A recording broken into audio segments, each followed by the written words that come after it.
اللہ کا ایک مولوی کہتے ہیں اللہ سے ڈائریکٹ نہ مانگو، یہ اچھی بات ہے۔ قرآن کہتا ہے ڈائریکٹ مانگو، ادعونی استجب لکم، وہ یہ کہتے ہیں۔ اب اس مولوی کا میرا خیال میں کوئی دماغ صحیح نہیں ہے، پاگل خانے میں جو آؤ۔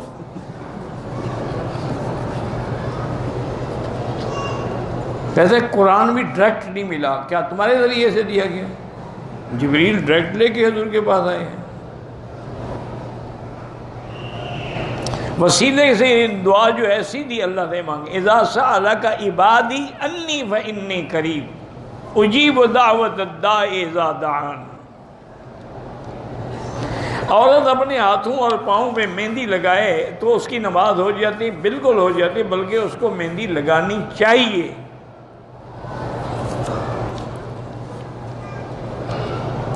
میں نے رمضان میں اپنی بیوی سے جماع کیا، علم نہیں تھا، بہرحال اب آپ 60 مسکینوں کو 2 مہینے کے روزے رکھیں یا 60 مسکینوں کو کھانا کھلائیں اور توبہ بھی کریں۔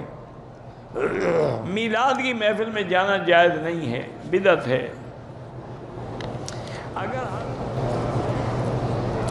بعض لوگ کہتے ہیں کہ عورتوں کے لیے چہرے کے پردے کا حکم نہیں ہے تو پاؤں کے پردے کا حکم ہے، کوئی ہے صحیح حکم کہ نہیں ہے؟ اچھا، حالت احرام میں عورت چہرے کا پردہ کھولے گی کہ نہیں کھولے گی؟ تو پہلے ہوگا تو کھولے گی، جب پردہ ہے ہی نہیں تو کھولے گی کیا؟ من مكة حبيبي نور سطع المدينة